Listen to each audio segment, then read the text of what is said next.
Welcome to EPG Pathshala. I am Professor Hariharan from the Institute of English, University of Kerala. The paper we are looking at is 20th century English literature, and this module is on Eliot's verse drama with reference to Murder in the Cathedral.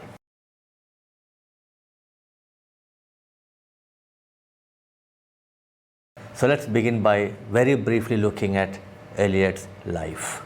He was born in St. Louis, Mississippi. He migrated later to Britain and became a naturalized British citizen. He was attracted to the philosophy of George Santayana, Irving Babbitt, and F.H. Bradley. He worked as the editor of the Criterion and the Egoist. He also served as the director of the publishing house Faber and Faber. He became, in 1927, a member of the Church of New England. He won the Nobel Prize for Literature in the year 1948. Now we will look at Eliot's verse plays. The earliest attempt on Eliot's part was a play titled Sweeney Agonistes. This was in 1932, and it was followed by The Rock in 1934. Murder in the Cathedral was published in 1935. It was commissioned for the Canterbury Festival of June 1935. During the first 2 or 3 years, there were about 800 performances of this play, and no wonder it is a landmark in the history of modern English drama. We can also very quickly look at the later verse plays of Eliot. His later plays were The Family Reunion in 1939, The Cocktail Party in 1950, The Confidential Clerk in 1954, and The Elder Statesman in 1959. Many of his poems, incidentally, resemble dramatic monologues. Consider, for example, The Love Song of J. Alfred Prufrock. I'm sure you all would have read in 1917, Gerontion, and other poems like Portrait of a Lady and the Sweeney Agonistes fragments that came in 1926. Now, all these, though we say they are all dramatic monologues, of course we recognize that they embody dramatic situations. There is a very interesting thing that Eliot had to say on the three voices, the three different ways in which poets use voices in poetry, in what they write. The first voice is used by the poet when talking to himself. That's the first voice. It's very interesting to study this. The second one is adopted by the poet talking to himself. Now look at this, there's a very crucial difference between the two. The first one is used by the poet when talking to himself. The second one is adopted by the poet talking to himself. What's the third one? The third one, this is very important for us here. The third voice communicates through dramatic characters, and in each character the poet must put some bit of himself, which may be the germ from which the life of the character starts. Now, I think we need to pay a lot of attention to this third voice. I think this is very relevant here when we consider the kind of plays that Eliot wrote. We have to now look at free verse, the kind of verse that Eliot used. Traditionally, when we talk about verse drama, when we look at, for example, Shakespeare or the others who followed him, they all used iambic pentameter in their works. Poets using rhyme, meter and rhythm to write their poetry. But when it comes to Eliot, it became something else. What happened was, Eliot discarded the conventional iambic pentameter that the Elizabethans had used, the Romantic dramatists had used, and instead he substituted a new form. What he did was, he had adopted, even adapted this new verse from vers libre or free verse from the French symbolists. What it did was, what the use of such kind of writing did was, it enabled him much more flexible, freer use of irony, the unexpected, the banal, the conversational, as well as the use of slang. We find all this in Eliot's verse drama, and that is the result of his use of this new verse form. I think we need to keep this in mind. There is another dimension that we have to keep in mind when we look at Eliot's verse plays. The form, the free verse form was something we saw that he borrowed from France, from vers libre. But the plays, here is a playwright, poet-playwright in the 20th century who was tremendously influenced by Greek drama. Now listen to Neville Coghill, who remarks on Eliot's indebtedness to Greek drama. Neville Coghill says that it was Eliot who first saw clearly that other models must be sought if poetry was ever to regain the stage. His choice was to fall back on, look at these names, Aristophanes, Aeschylus, Euripides, look at these big names, and the unknown author of Everyman, but then first on Aristophanes. Now, this is something that sets the tone, helps us to understand how much Eliot was indebted to Greek tragedy, Greek drama. Not Greek tragedy, Greek drama. He was influenced, we could see, by all these playwrights, particularly Aristophanes. What he did was, we know that theatre is ritual. Eliot reintroduced the element of ritual into the theatre that he found in Aristophanes and the Greek drama. He reintroduced the element of the ritual in plays like The Rock, in Murder in the Cathedral, in Family Reunion, and of course the Cocktail Party. Ritual is something that you find in Eliot taking shape in very many forms. Purgation and renewal are also a part of Eliot's use of the ritual. There is another thing that he used very effectively, adapting it in 20th century cultural and stage conditions, and that is the use of the chorus, which deserves special mention, I think, when we examine a play like Murder in the Cathedral. Let us now look briefly at the historical background of this play, Murder in the Cathedral. A little bit of history here is very helpful. Thomas Becket, the Archbishop of Canterbury, between 1162 and 1170, was brutally murdered on 29th of December in his own cathedral church by 4 knights. They were Reginald Fitz-Urse, William de Tracy, Hugh de Morville, and Richard Brito. And they all claimed that they were fulfilling the wishes of King Henry II. There was this difference of opinion between the king and the archbishop, and the king seems to have said sometime, I wish somebody had killed the archbishop. And there were these 4 knights who went and killed him and said that they fulfilled the wishes of the king. Now this is the historical background. What does Eliot do to this? How does he treat this piece of history?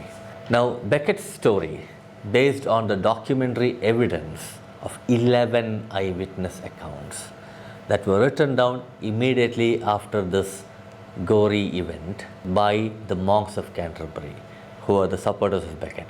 Now it's based on this. Eliot depended so much on this documentary evidence. What he does is, Eliot sticks to the facts, the evidence that was made available in this faithful account, but then there is a catch in the sense that he used these evidence selectively. It sounds to be a contradiction, but then let us see what he does. We know that Shakespeare's plays provide a lot of excitement, delight in the excitement of the story. Now, Eliot's plays are not about stories. You see, it's not telling you the story of Archbishop Becket. What it does is, it gives you a situation, like what you have in this play Everyman by this unknown playwright, or it gives you a situation like Waiting for Godot, which came after Murder in the Cathedral. This is a play that deals with primarily situations and not stories. Now, this is something that we have to remember and keep in mind if we have to understand what Eliot is doing.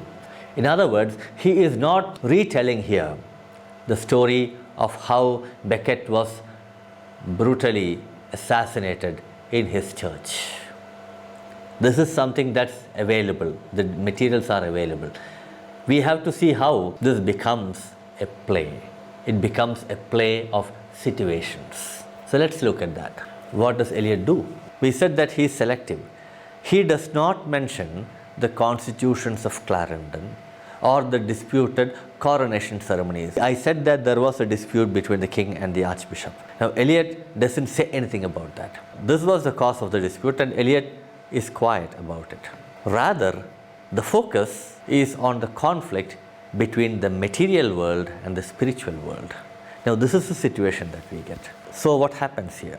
The historical situation that we have, that is available, that is very rapidly unraveled, revealed through the exposition given by the three priests and the herald, who announces the return of the archbishop to the chorus when the action opens. Now, this is how it is. So, the historical situation is very quickly revealed to you through a very quick exposition by three priests and a herald, who announces the return of the archbishop. Now, again, to whom? To the chorus. So, you have the chorus there, you have all these old women who are standing there, very passive, who have no agency. They hear this. Now, that's how the play opens. We know the history, we know what happened in the church. What does Eliot do here? We need to now look at the theme of martyrdom in the play. We are getting into the thick of action. We started with the introductory part. Now let's look at this theme of martyrdom. That's a very important theme in this play. What Eliot does is an attempt. He attempts here to spiritualize history. In other words, what he is doing here is, he is not giving you an account of history. He gives more importance to what happens through Becket. So whatever happens is something that you get through Becket. So there are things that Becket has to say. Becket talks about these things. And remember, Becket is the guardian of the church. He is the one who stands there as the sole representative of the church. In other words, what we have is more of a monologue, as many of the characters, including the king, do not appear on stage. So all these things are happening elsewhere, and then you get to hear about it through Becket, right? So you have a monologue, but then you get to hear that you get to hear all that narrative through Becket. And therefore, there are many people who do not appear on stage. But at the same time, we need to remember that this is not a narrative. Let me underline this. It's about a situation. It's about a quality of life. Becket became a martyr when he was assassinated. To this day, pilgrims go to Canterbury on pilgrimage to offer prayers. What Eliot does is, he treats his subject of martyrdom, that is Becket, in a very spiritualistic manner, like in a miracle play. Now, this is something we need to bear in mind, because there are elements, there is a structure of the miracle play that he brings into this verse drama. So, what he is attempting to do here is quite ambitious, given the way in which drama was trying to survive after the Romantic period into the 20th century. I'm sure we all would have seen and read something of the kind of theatre that was prevalent in England in those days. And here what you have is a remarkable shift, a radical shift in terms of what one could do on stage. We would now maybe look at the speeches that the knights give. The archbishop is murdered. You have the archbishop at the center and you have all these 4 knights going around him in a circle and they stab him. So it becomes a remarkable wheel, which is a very, very dominant symbol in this play. And we will talk about the symbolism later on. For the time being, what we will do is we will look a little carefully at the speeches that the knights make. Eliot abandons history after the martyrdom. Remember, there are 4 men who kill 1 man who is unarmed. Now, what Eliot does is that he makes all these knights to come forward, these murderers, these murderer knights, they all come forward and then they speak to the audience. What do they speak? They speak their apologies. It's a scene of crime. Historically, they stabbed the archbishop and they left saying that they did it fulfilling the desire of the king. But here, he makes them speak their apologies, right? Now, this is very important because in history, they stamped out of the church shouting that they were the king's men. Here, there is nothing like that. This is one radical departure. That's why we say it's not a narrative. There's another very interesting thing that Eliot does here. And this has to do with the way in which he used language to create dramatic effect. Neville Cargill, for example, sums up this in the most succinct manner. Now, he comments on the speech of these knights. This is what he says. The knights, he says, the knights speak prose skipping out of their 12th century skins to address a 20th century audience in the language of the political expediency of our own times. It is like a sudden series of slaps in the face, and Eliot tells us it was intended to shock the audience out of their complacency. Now, I think we need to dwell on this remark a little bit. See how martyrdom is made contemporary, how the situation itself is made contemporary when he has these 4 knights use the language that you and I use. And as he says, this was meant as a kind of a shock treatment. It was a slap in the face so that we are rudely woken up out of our complacency. This is one remarkable moment in the play where you realize that language has tremendous dramatic potential. Now let us look at the wheel symbol. This is a very, very important symbol in the play. There are other images also in the play. We will look at that as well. The wheel is the chief symbol in the play, and it is employed in 3 crucial passages. The 3rd priest and the 4th tempter also make use of this symbol. Now listen to this. The true martyr is one who has, in the midst of this turning world, found his still center in God, and is thus truly unchanging in this ever-changing cycle of nature and life. Look at this image of the wheel. Eliot's imagery is very often drawn from homely, everyday matters and modern life. I would like to come back to this statement once again and then give you a line from the text. All his plays, we must recall, are variations upon the theme of quest for spiritual values in a materialistic society. And for this reason, many of his images are drawn from more or less archetypal symbols used by mystics and religious writers, and the wheel is no different. Look at the wheel in maybe some more detail and the theme. There's a remarkable link between the symbol and the theme.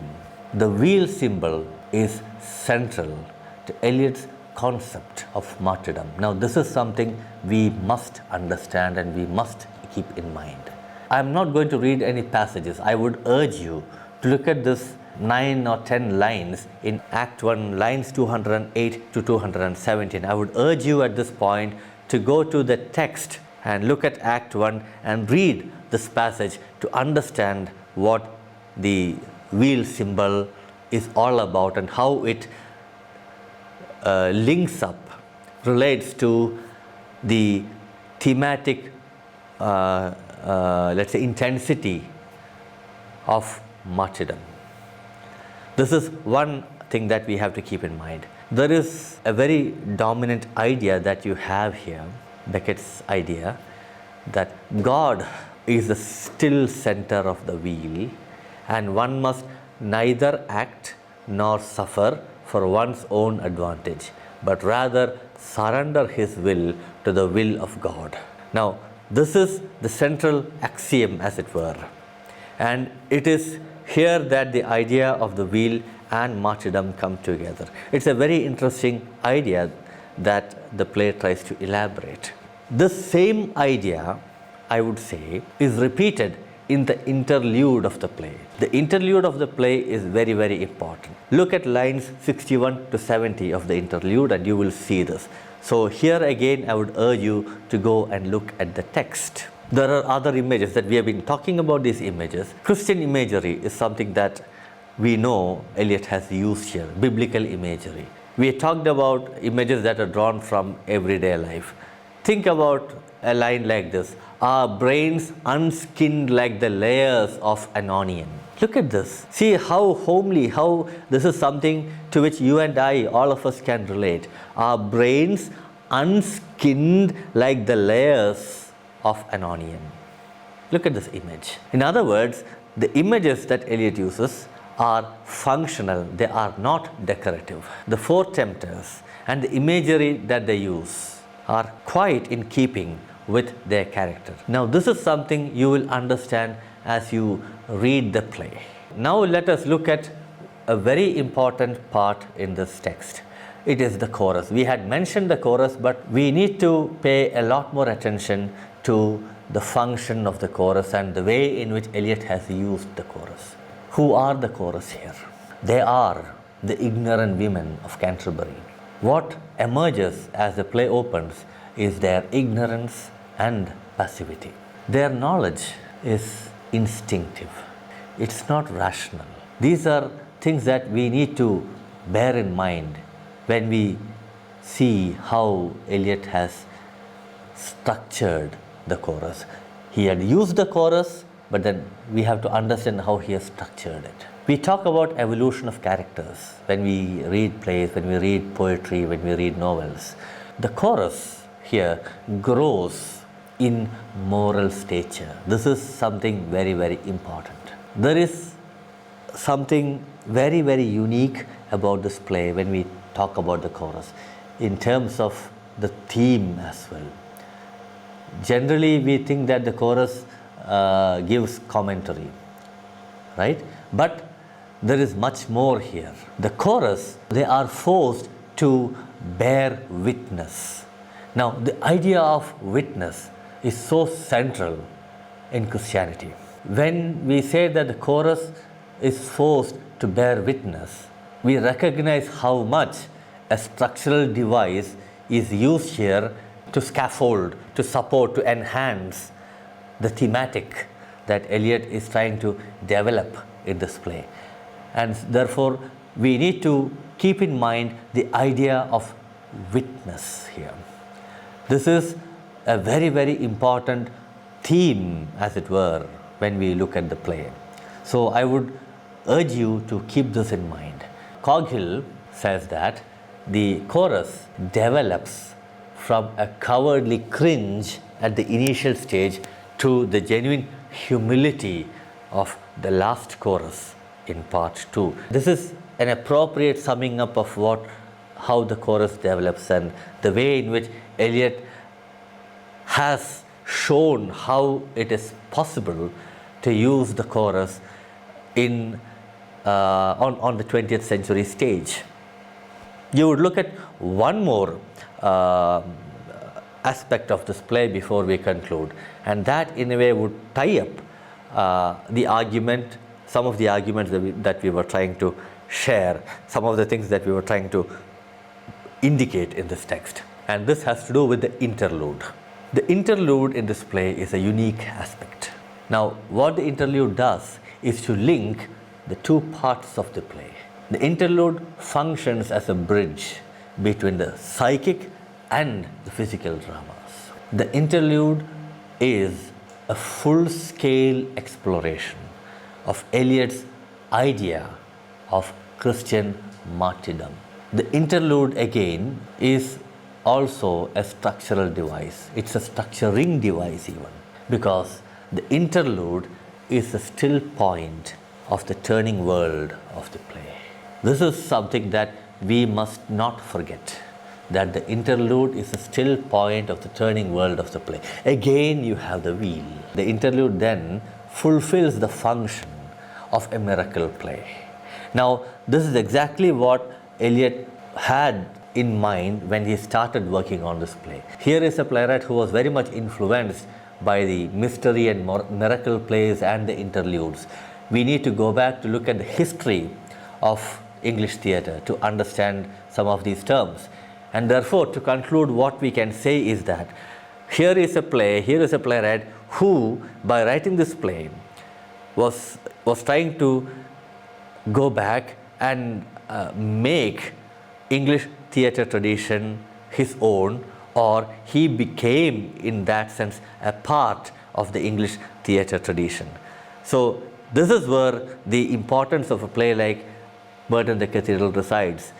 It's a landmark play, and I would urge you all to read this play and revisit it probably more than once, so that you will understand those nuances that I was talking about earlier, particularly about the idea of witness, the idea of time, for example. This is also another crucial element that we have in the play, which we should not forget.